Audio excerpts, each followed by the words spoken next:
오늘 드디어 다윗이 등장합니다. 오늘 말씀은 하나님께서 이스라엘 새 왕을 세우시는 그 장면인데, 베들레헴에 있는 이새의 집에 가서 아들들 중에 다윗을 선택해서 기름을 붓고 왕으로 세우는 장면입니다. 오늘 말씀은 이제 사무엘상 16장입니다. 1절부터 13절까지 우리 교독하도록 하겠습니다. 오늘 본문의 내용은 이제 왕을 세우기 위해서 기름을 붓는 장면인데, 왜 하나님께서는 다윗을 선택하셨을까요? 그 얘기를 하려고 합니다. 답을 우리가 압니다. 제목인데 중심을 보시기 때문에 하나님께서는 사람의 외모를 보시는 것이 아니고 중심을 보십니다. 그것이 이제 결론입니다. 아마 여러분 중에서 학교에 입학을 하거나 아니면 어떤 일에 지원을 하기 위해서 면접을 보신 적이 있으시지요? 또는 여기 계신 분들 중에는 면접관이 되어서 다른 사람을 면접하는 그런 일을 하시는 분들도 계실 겁니다. 저도 이제 사역자들 뽑기 위해서 면접을 합니다. 사람을 뽑을 때는 과연 어떤 기준으로 뽑아야 하는가, 다 이제 나름대로 사람마다 기준이 있을 겁니다. 어떤 일을 위해서 사람을 뽑는다 하는 건 쉬운 일은 아닙니다. 그래서 어떤 사람을 써야 하는가, 사람을 뽑을 때 이제 다 뭐 조금씩 다르겠지만 대충 이제 카테고리가 있는 것 같습니다. 첫 번째는 그 사람의 인성입니다. 태도를 보는 거죠. 일을 아무리 잘한다고 할지라도 이 사람의 인성이 좀 문제가 있다, 그러면 그 사람이 들어간 그 조직이 엉망이 될 수 있습니다. 다른 사람과 화합해서 잘 일할 수 있는 사람, 그런 사람을 뽑으려고 합니다. 두 번째는 당연히 할 일을 위해서 사람을 뽑는 거니까 이 사람이 어떤 능력을 가지고 있는지, 어떤 지식을 갖고 있는지, 또는 어떤 경험을 갖고 있는 거, 그건 너무 중요하지 않겠습니까? 사람은 정말 좋은데 일을 못한다 그럼 그것도 문제지 않습니까? 그래서 이 사람이 어떤 일을 할 수 있는지, 어떤 능력을 있는지, 그것도 잘 선택해서 뽑습니다. 세 번째는 많은 사람들이 중요하게 생각하는 덕목이 있습니다. 이 사람은 발전 가능성이 있는가? 이 그릿이라는 그 영어 단어가 있지 않습니까? 이게 한국말로는 쉽게 번역이 잘 안 되는데, 끊임없이 추구하는 뭐 열정 같은 거, 어떤 목표를 갖고 있는가, 목적을 가지고 있는가 하는 것도 관계가 됩니다. 이것도 굉장히 중요합니다. 네 번째는 이 사람이 성실한가, 성실성입니다. 저는 이렇게 생각합니다. 성실함을 이길 수 있는 건 아무것도 없다고 생각합니다. 꾸준히 묵묵하게 해나가고 그 자리를 지키고 책임을 지고, 그런 사람이 반드시 필요합니다. 그렇죠? 성실함은 신뢰하고도 깊은 관계를 갖고 있습니다. 저 사람은 내가 믿을 수 있어. 그 사람은 성실하니까, 저 사람은 그 자리를 지켜주니까. 어디서나 그런 사람들이 필요합니다. 하나님께서는 사람을 쓰실 때 어떤 사람을 쓰실까요?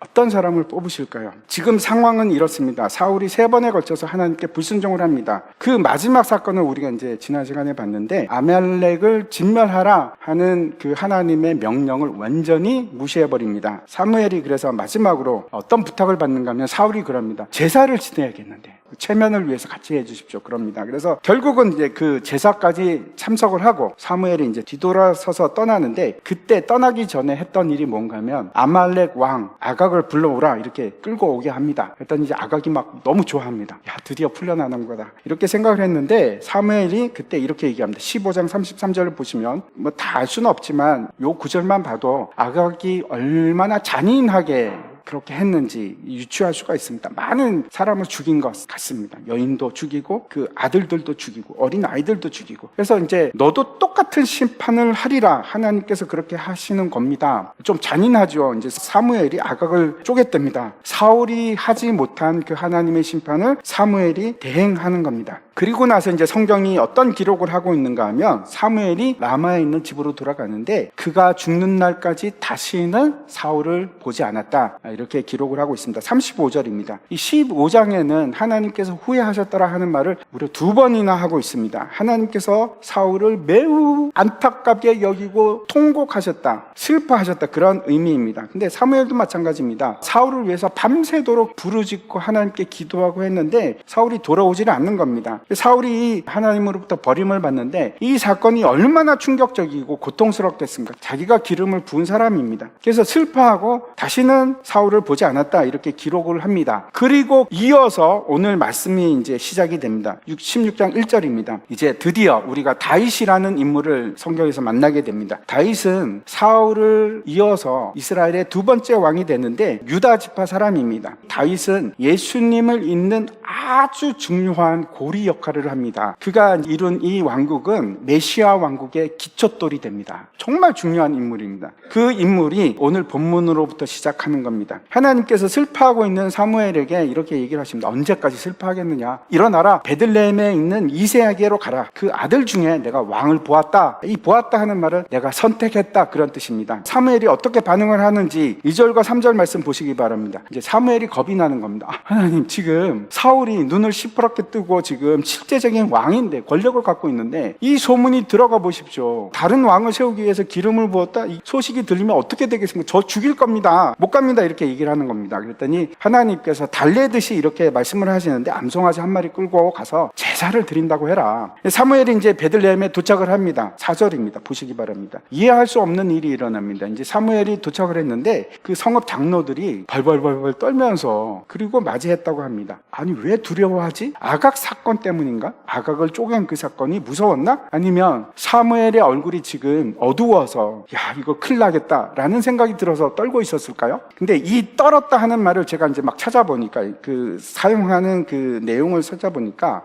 어떻게 사용이 되는가 보니까 이거는 항상 하나님의 임재하고 상관이 있습니다. 그래서 제가 무슨 말씀을 드리는가 하면, 사무엘이 올 때 하나님의 임재가 느껴진 겁니다. 그래서 그 하나님의 임재 때문에 장로들이 떨기 시작한 겁니다. 하나님 여기 계시는구나. 그러면서 이제 질문하는데, 평안을 위해서 오셨습니까? 아니면 우리를 심판하러 오셨습니까? 그때 이제 사무엘이 대답을 합니다. 평강을 위해서 왔다. 내가 여호와께 제사를 드리려고 하는데 이새의 집 사람들 다 불러와라. 스스로 정결케 하고 다 오면 내가 그들과 함께 제사를 드리리라 얘기를 합니다. 장로들은 배제가 되고 이새의 가족들만 이제 청했던 것 같습니다. 그리고 이제 이새의 가족들이 왔는데, 이새에게는 아들이 모두 8명이 있습니다. 이새의 아들들이 들어오는데 그 중에 한 명이 사무엘의 눈에 번쩍 띄는 겁니다. 6절입니다. 한번 보시기 바랍니다. 사울도 어떤 사람이었습니까? 키가 크고 준수하게 잘생긴 사람이었는데 이새의 첫 번째 아들 엘리압도 그랬던 것 같습니다. 키도 크고 듬직하고 남자 같고 늠름하고 저 정도 돼야지 왕이지, 그런 용모를 가지고 있었던 것 같습니다. 딱 그렇게 생각을 하는데 하나님께서 바로 그때 말씀을 하십니다. 7절입니다. 하나님께서 사무엘의 마음을 딱 아시고, 그 용모하고 키 보지 마. 나는 그런 거 안 봐. 사람은 그런 걸 보지만 나는 그 중심을 본다. 이 말씀을 하시는 겁니다. 그러면서 뭐라고 하는가 하면, 하나님께서 내가 이미 그를 버렸다. 버렸다 하는 것은 거절했다 하는 뜻입니다. 나 여호와는 중심을 보느니라, 이렇게 말씀을 하십니다.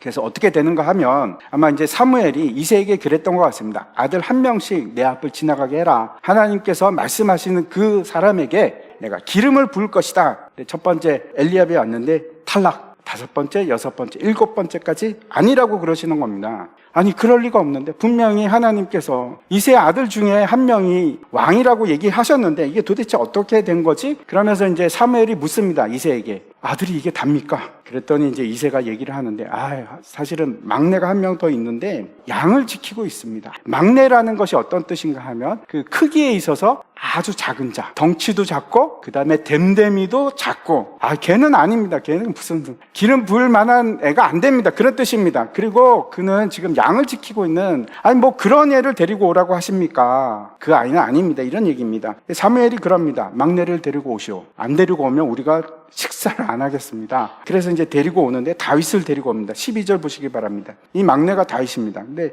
다윗에 대해서 어떻게 묘사하고 있습니까? 그 빛이 붉고 눈이 빼어나고 얼굴이 아름답더라. 얼굴이 붉다 하는 것은 화장을 해서 붉은 것이 아니고 아직 소년 티를 벗어나지 못했다. 아직 아이다, 그런 뜻입니다. 그리고 이제 눈에는 막 총기가 흐르죠. 그리고 앳된 그 소년의 모습인데, 아름답다 하는 것은 보기 아름답다 하는 뜻도 있고 선하다, 착하다, 그런 뜻입니다. 아직 앳된 소년이 한 명이 들어오는데 눈이 그냥 바짝바짝 총기가 있고 보기만 해도 얘는 착하구나, 그런 애가 하나가 들어오는 겁니다. 근데 하나님께서 그 아이에게 기름을 부으라. 그래서 기름을 붓습니다. 그러자마자 하나님의 성령이 그에게 강하게 역사하기 시작합니다. 다윗은 어떤 사람인가 하면 눈에 띄지도 않고 중요하지도 않은, 아무도 신경도 쓰지 않는 그런 사람이었습니다. 그런데 하나님께서 그를 택하신 겁니다. 근데 그 이유를 뭐라고 합니까? 사람은 외모를 보지만 하나님은 외모가 아니고 중심을 보시기 때문이다 라고 말씀을 합니다. 이 중심을 보신다 하는 것이 도대체 무슨 뜻일까요? 이 중심이라는 단어는 번역을 이제 우리는 중심이라고 돼 있는데 다른 많은 곳에서는 그냥 마음이라고 이제 번역을 했습니다. 일단 이게 중심을 보신다 하는 게 무슨 뜻인가 하면 하나님의 판단과 사람의 판단은 다르다는 겁니다.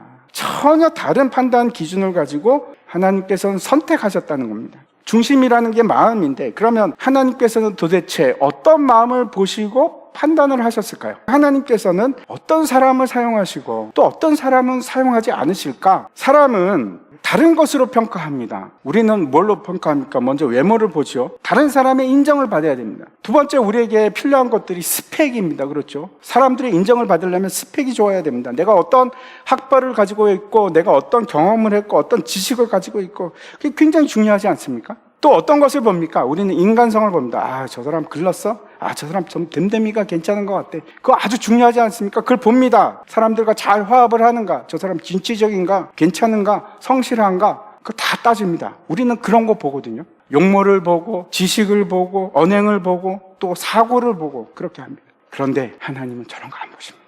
전혀 안 보십니다.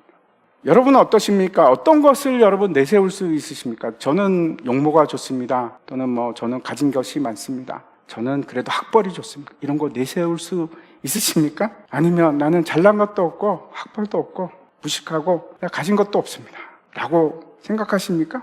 상관없습니다. 하나님은 그런 거 절대 안 보십니다. 마음을 보십니다.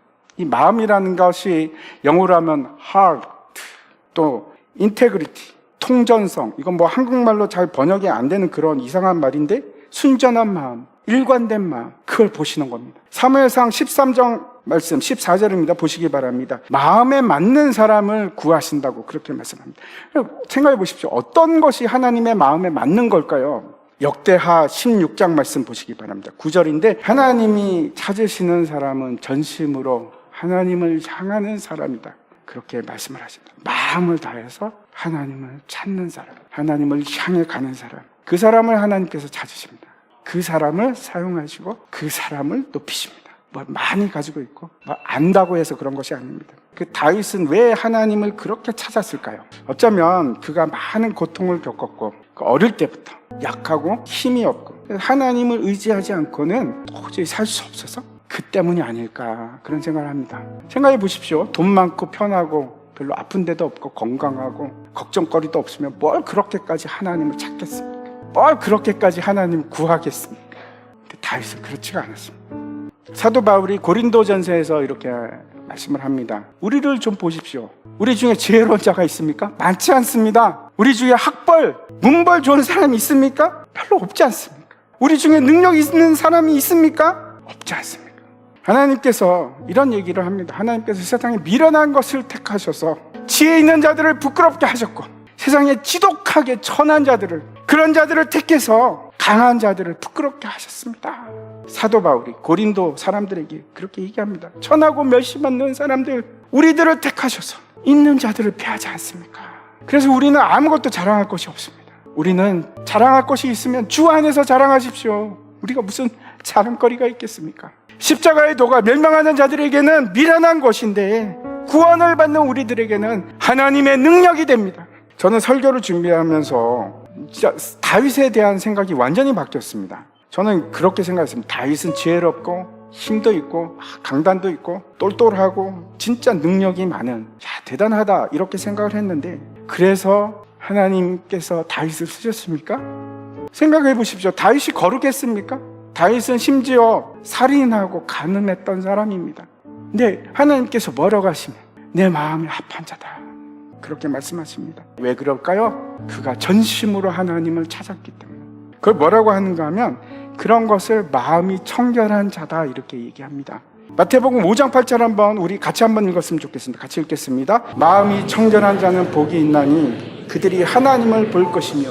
마음이 청결하다는 것은 어떤 것인가 하면 두 마음을 품지 않는 겁니다. 다른 마음을 품지 않고 하나만 택하는 것, 하나님만 택하는 것, 그걸 마음이 청결하다, 그렇게 얘기합니다. 완전함을 의미하는 것이 아니고 죄가 없고 너무 다 깨끗하다, 그런 얘기가 전혀 아닙니다. 그런 게 아니고 나는 하나님을 택했어, 나는 끝까지 하나님만 택할 거야 라고 하는 것을 청결하다고 성경은 표현을 합니다. 순전한 마음은 어떤 건가? 하나님, 내가 하나님을 원합니다, 하나님 나를 붙들어 주세요, 그걸 순전한 마음이라고 하는 겁니다.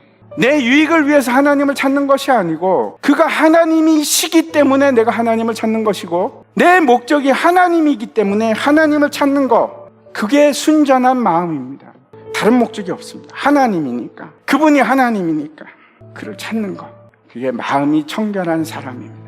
다른 것이 아니고 위대하고 광대하시고 크신 그 하나님을 내가 항상 소망하는 것, 항상 기대하는 것, 거기에 내 모든 소망을 두는 것, 그걸 성경은 순전하다, 중심이 하나님께 있다, 그렇게 얘기합니다. 너무 감사하지 않습니까? 우리가 가진 것도 없고 대세울 것도 없는데, 아무것도 아닌데 하나님께서 그런 거 보시지 않고 네 마음을 나에게 전심으로 달라고, 그러면 내가 너를 쓸 것이고 내가 너를 높일 것이다, 이렇게 말씀을 하시는 거예요. 여기 보면 마음이 청결한 자가 되라, 그러면 뭐라고 말씀하십니까? 우리가 하나님 앞에 서고 하나님을 볼 수 있습니다. 살아계신 하나님을 보게 되는 거예요.